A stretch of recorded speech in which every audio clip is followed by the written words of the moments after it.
Bueno, chicos, continuando con la segunda parte, nos hemos quedado más atrás acerca de riesgos laboratoriales, faltó explicar. En este caso, como hemos estado explicando en este tipo de neoplasia, vamos a encontrar, en este caso, un aumento de principalmente de los leucocitos. Un leucocito, ese caso, un leucocito es extrema, mayor a 100.000, ¿ya? Y ese caso vamos a diferenciarlo, por ejemplo, de la linfocitosis. No es lo mismo leucocitosis que linfocitosis. Recordemos que leucocitosis es típico de esa neoplasia, pero en cambio la linfocitosis más bien ya no sería típico de la leucemia amiloide crónica, sino más bien de la leucemia linfoide crónica, ¿ya? Entonces aquí también tenemos presencia de células monocíticas en todas las etapas, maduras y inmaduras. Como les dije, por ejemplo, metamirocitos, prometamilocitos, en ese caso es típico de ese tipo de leucemia. Algo también muy importante, no te olvides también acá, como te dije, la basofilia. La basofilia y la eosinofilia muchas veces va a estar presente, ¿ya? En este caso, aumento de número de basófilos, aumento de los eosinófilos. Y también en algunos casos, por la misma enfermedad crónica, recuerda que también nos puede dar ese caso una anemia. Entonces también estará presente la anemia por una anemia tipo normocítica normocrómica. Luego también en este caso vemos, en este caso vemos también las plaquetas. Esas plaquetas en este caso pueden estar variables. Puede ser que ese caso que esté normal, si tiene elevadas y obviamente nosotros debemos de realizar también aquellas pruebas genéticas para determinar si hay una mutación. Por ejemplo, para ver ese caso si está presente esa mutación del gen BCR-ABL, el PCR, por ejemplo, y también el FISH. Principalmente en este caso para determinar, encontrarse el cromosoma Filadelfia. Es en este caso lo más importante. Recordemos que la detección, en este caso es de cromosoma Filadelfia positivo, y ya en este caso nos determinaría que estamos frente a leucemia amiloide crónica. Como te dije acá, en este caso te das cuenta también de una traslocación y este cromosoma 9 y cromosoma 22, el cual en este caso resulta en un cromosoma Filadelfia, ¿ya? Ese saca es el culpable del cual se produce este gen, el BCR-ABL, este 1, y este produce la tirosina. Entonces, el caso lo importante está acá y pasamos a la parte de hallazgos imaginológicos, ¿ya? Aquí tenemos el caso la esplenomegalia, radiografías óseas y este caso la crisis blástica. Recuerda que la esplenomegalia hace referencia pues al aumento del tamaño del vaso, el cual podemos evidenciarlo en ecografía abdominal o la tomografía computarizada. Recuerda que esta enfermedad ocurre pues en la esplenomegalia porque proliferan en este caso, proliferan en este caso las células, como te mencioné, las células precursoras eritroides, y estas células, pues en este caso van a estar, obviamente, no solamente en la medulosa, sino que van a empezar a migrar por la sangre y van a empezar a depositarse, a llegar hacia el vaso y se empiezan a acumular, ¿ya? Entonces las células, como te dije, pasan de la medulosa hacia la sangre y terminan acumulándose en el vaso. ¿Ok? Entonces, aquí se actúa pues como un filtro para limpiar la sangre, entonces por eso que se empieza a acumular ahí, y el vaso va a empezar a, en este caso, filtrar y almacenar un número normalmente alto de células, entonces empieza a agrandar. Otro también es el caso de la radiografía ósea, puede mostrar osteopenias y sus lesiones líticas, pero esto en realidad sería menos frecuente, ya que veremos las lesiones líticas que están más relacionadas al mieloma múltiple. Y bueno, también este caso, ese es el caso lo principal. Con respecto a higos imagenológicos, utilizamos en este caso la tomografía o ecografía abdominal para observar fibromegalia. También este caso de radiografía ósea para ver si hay osteopenia, y lo cual en este caso no es tan frecuente. Y bueno, sería este caso lo más resaltante, ¿no? Con respecto a las lesiones del arma, si desde acá llegó todo claro, vamos a pasar a hablar acerca de esos síntomas, ¿ya? Entonces, en esos primeros signos del alarma, recuerda este caso que ¿por qué consideramos un signo de alarma y por qué este caso no? Porque recuerda que hemos dividido a esta enfermedad en tres fases, la fase crónica, la fase blástica y la fase acelerada. Entonces, cuando estemos frente a la fase crónica, en esta fase, pues esta no está, en este caso, peligrosa, no está mala. Sin embargo, el paciente, en este caso, sin tratamiento, si se descuida, pues va a llegar a evolucionar de fase crónica a fase a fase acelerada y por último a la fase blástica, ¿ya? Recuerdo que la fase blástica sería de peor pronóstico, la cual no quiero este caso tener, y pues este caso tiene ese riesgo de progresar. Entonces, obviamente, si presentamos algunos de estos síntomas, nos puede indicar que la enfermedad está avanzando, complicándose hacia la fase ya blástica, ¿ya? En este caso, la última fase. Entonces, como aquí estaba, vamos a ver, está la fase crónica, la fase acelerada y la fase blástica. Bien, estamos entonces por acá. Entonces los síntomas están, por ejemplo, una fiebre persistente, por ejemplo, sin causa aparente. Es que esta también puede significar progresión a una fase acelerada o blástica, porque aquí las células, por ejemplo, leucémicas, empiezan a liberar más sustancias proinflamatorias, por ejemplo, más citocinas. Y pues en este caso, por eso que se desencadena la fiebre. Su duración nocturna intensa y eso se da en este caso porque el metabolismo de las células tumorales está muy activo y eso provoca también que se liberen citocinas y de esa manera se eleva la temperatura corporal. Va a haber también la pérdida de peso, también en este caso rápida e involuntaria, ya que no puede, la pérdida de peso porque obviamente se consume la energía a través de la proliferación celular, hay un consumo energético elevado porque proliferan demasiado las células y también disminuye pues el apetito, esto es típico en las fases avanzadas. Luego también, como les mencioné, había un agrandamiento rápido del vaso, o sea, y esto también nos puede indicar que la enfermedad está descontrolada y hay más acúmulo de células, obviamente, pues, ¿no? Y también dolores intensos nos puede indicar también que hay una proliferación acelerada. Con el dolor óseo se produce porque se prolifera demasiado las células dentro de la médula ósea.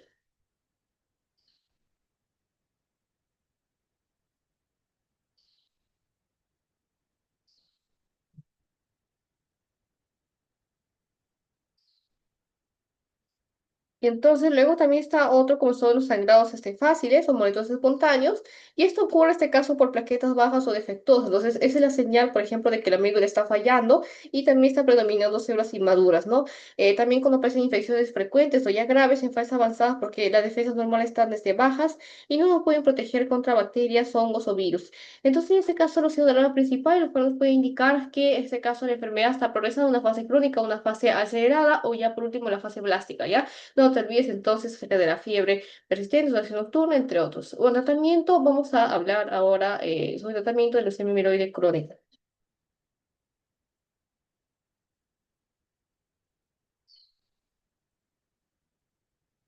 Bueno, el tratamiento en este caso siempre será, en primer lugar, controlar la proliferación clonal, ¿no? Y obviamente evitar algunas complicaciones en el paciente. Entonces, lo que debemos de elegir, por ejemplo, respecto a los fármacos, tratamiento de primera línea, no te voy a olvidar, es muy importante, suelen preguntar en exámenes.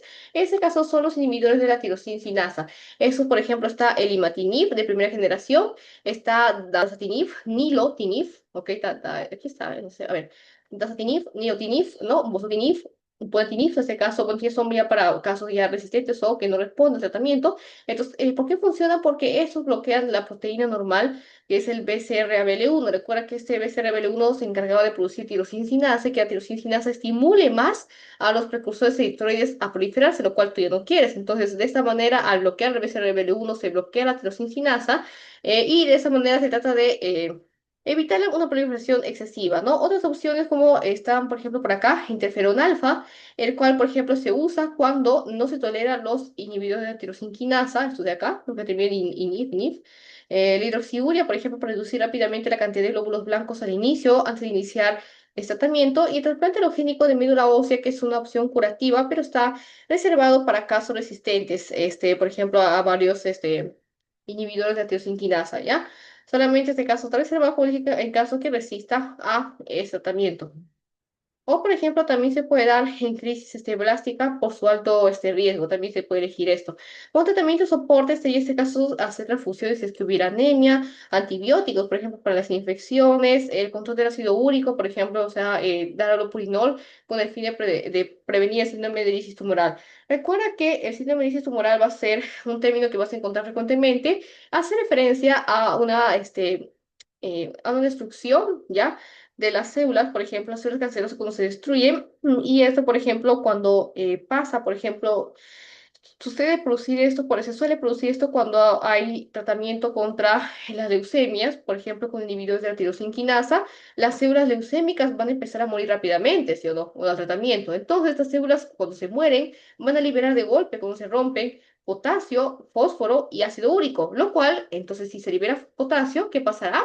Va a elevarse el potasio en sangre, hiperpotasemia. Si se libera fosfato, también, y se une el calcio, genera hipocalcemia, porque recuerda que el fósforo con el calcio se odian, entonces como que cuando aumenta el fósforo el calcio disminuye, y más bien aumenta el fosfato, habrá hiperfosfatemia, pero hipocalcemia, y el ácido úrico más bien se eleva y también empieza entonces a elevarse, habrá hiperuricemia, se deposita en los riñones y puede provocarnos una insuficiencia renal aguda. Por lo tanto, en ese caso, está el síndrome de lisis tumoral es un poco es peligroso, ya que puede predisponer al paciente a sufrir de problemas como son, de caso, la hiperuricemia, la hiperfosfatemia También en este caso la hiperpotasemia y la hipocalcemia. No te vayas a olvidar esto, por favor, ya que eso suelen preguntar mucho en exámenes, que en este caso cambios ocurren a nivel sanguíneo en la lisis tumoral. Recuerda que es hiperpotasemia en la lisis tumoral, ¿ah? El lisis tumoral es hiperpotasemia, hiperfosfatemia, hipocalcemia, no hiper, este es hipocalcemia e hiperuricemia. Son cuatro: fósforo,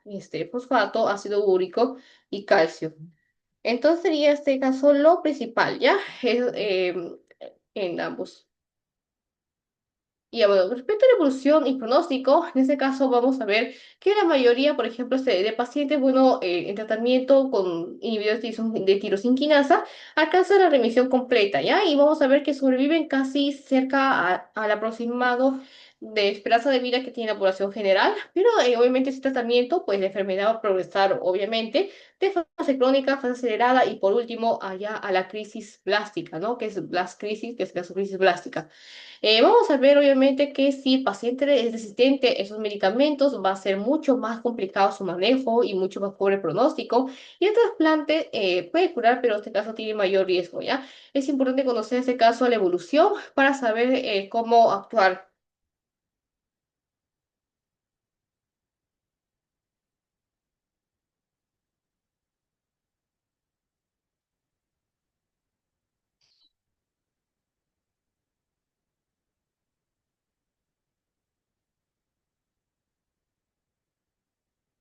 Ya, bueno, entonces, eso sería el caso lo principal con respecto a evolución y pronóstico, así que vamos a pasar a la siguiente diapositiva. Y bueno, sé que sería nuestra alimentación.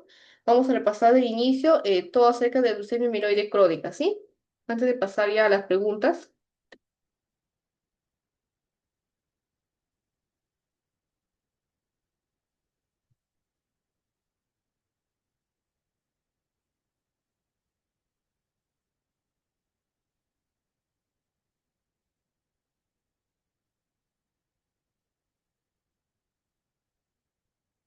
Bueno, entonces, el tema que hemos visto hoy ha sido acerca de la leucemia amiloide crónica.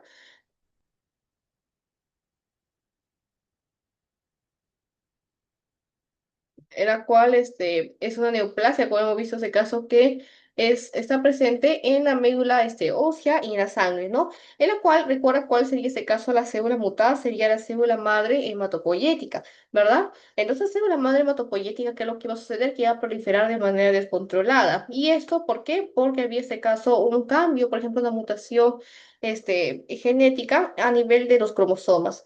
Me pregunta en este caso, ¿qué tipo de cromosomas? Era el cromosoma 9 junto al cromosoma 22. Entonces lo que pasaba era este caso que había una proliferación, como te mencioné, no se trata de una leucemia amiloide aguda, ya que esta es una evolución lenta y con fases bien definidas.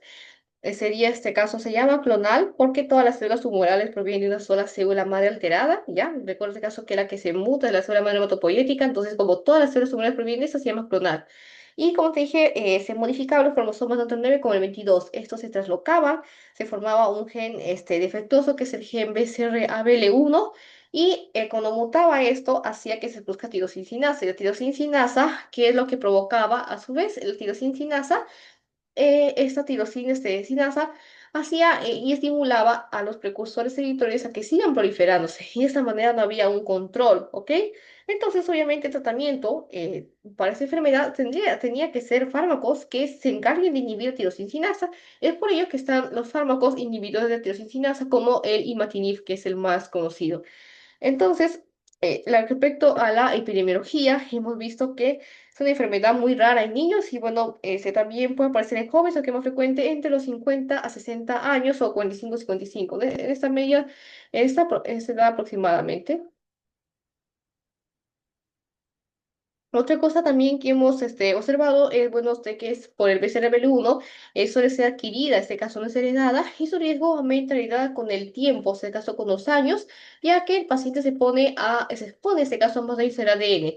Por ejemplo, uno de los factores de riesgo conocidos es la exposición previa a radiación ionizante. Ejemplo, pacientes sobrevivientes de Hiroshima, Nagasaki, y no se asocia más bien fuertemente a tóxicos químicos como el benceno, ¿ya? Es algo muy importante, ya que el tóxicos químicos como benceno se asocia más a las leucemias agudas más que a la crónica. Recuerda que acá la crónica se asocia más a la radiación ionizante.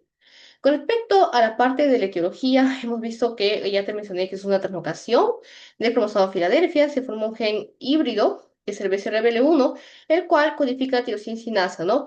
Esta tirosina estimula la proliferación celular, inhibe la apoptosis, lo cual hace que no se controle, en este caso, la cantidad de células, así que se busca demasiado, lo cual no queremos. Entonces, de esta manera, pues la célula nunca se apaga, empieza a dividirse continuamente y eso pues explica el por qué en la fase crónica hay demasiados granulocitos maduros.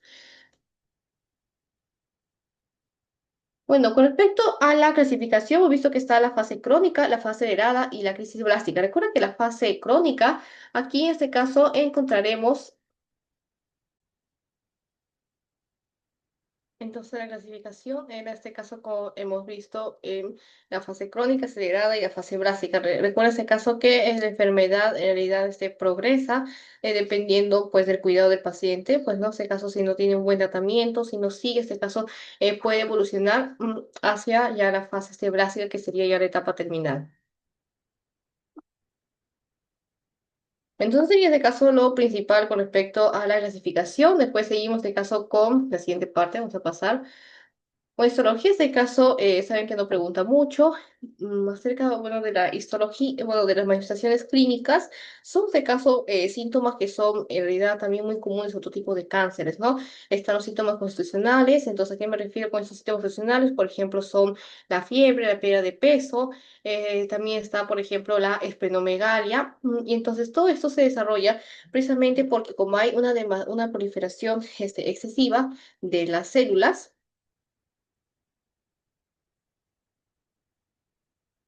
En el caso, como hay una proliferación, como dije, excesiva de las células, por ejemplo, empiezan a migrar por la sangre y pues en la sangre ya llegan, por ejemplo, al vaso y pues en el caso como el vaso se encarga de hacer el filtro, por ejemplo, se llegan a acumular ahí, puesto que el vaso aumenta su tamaño, ¿ya? Y muchas veces eso va a manifestar, como dice acá, con sensación de llenura, de dolor. Y bueno, obviamente, como también se está proliferando muchas células dentro de la médula ósea, entonces no habrá más espacio para los glóbulos rojos, para las plaquetas porque está proliferando de manera excesiva estas células pues, leucémicas. Entonces, lo que va a pasar es que también aparecerá la anemia dentro de las manifestaciones clínicas, ¿sí? Algo muy importante es que las adenopatías, si están en este caso ausentes, no están presentes en adenopatías de enfermedad, y vos sí puedes encontrar, como digo, anemia, entonces palidez, bueno, esplenomegalia palpable, y la cual, como te das cuenta, es muy frecuente, comparando con es muy característica en la leucemia mieloide crónica. Vamos a paciente positiva. Bueno, acerca del diagnóstico, no hemos visto este caso de la parte de laboratorio. Podemos en este caso revisar también el frotis, por ejemplo, sanguíneo periférico, y las pruebas, por ejemplo, estudios moleculares para determinar este caso la parte genética.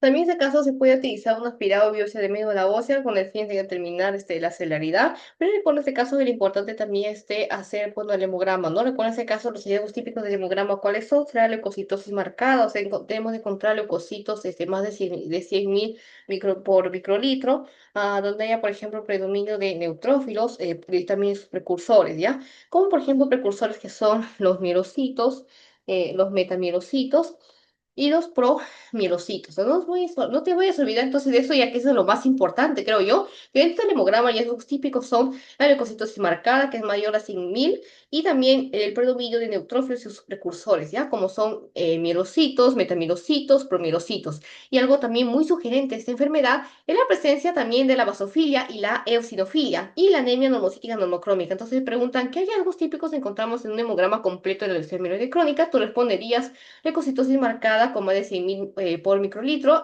con predominio de neutrófilos y sus precursores como son los mielocitos, metamielocitos y promielocitos, basofilia y la eosinofilia, la anemia normocítica normocrómica. Y la fuente de sangre periférica encontraremos el caso un aspecto característico, también este caso presencia de todas las formas que te dije de maduración neurocítica, puesto que están los mielocitos, metamielocitos y promielocitos, y pues este caso también encontraremos en caso hagamos un aspirado y biopsia de médula ósea, una médula hipercelular con proliferación, en este caso de la serie mieloide, ¿ya? vamos a ver que es una relación amiloide-eritroide muy aumentada y bueno, en este caso estudios citogenéticos será para determinar, identificar más que nada el cromosoma Filadelfia que está asociado a esta enfermedad.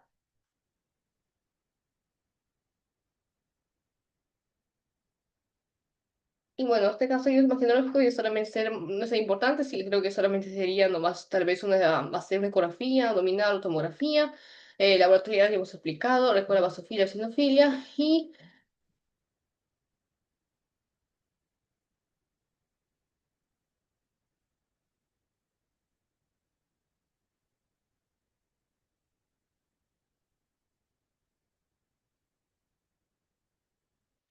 también en este caso con el tratamiento, recuerda que los fármacos de primera línea serían en este caso los inhibidores de la tirosina quinasa. ¿Ya? Entonces, estos fármacos van a ser el imatinib, por ejemplo, es el principal medicamento. Recuerda que este, por ejemplo, bloquear en realidad la actividad tirosinquinasa del gen BCR-ABL y va a detener la proliferación. Y otros, por ejemplo, tratamientos son el interferón alfa, que es menos usado bueno, actualmente. La hidroxiurea, en este caso, para control rápido de la leucocitosis. Y eso también es trasplante alogénico de médula ósea para este paciente en caso que son refractarios, ¿ya? Entonces, en este caso, los síntomas principales, tratamiento, evolución y pronóstico, en este caso, en realidad depende, por ejemplo, de cuándo se caso la fase en la cual se diagnosticada, teniendo así la fase blástica, la peor, se caso, el peor desarrollo comparado a las fases crónicas, ¿no? Y vamos a ir a terminación, así que vamos a pasar a las partes de preguntas de revisión.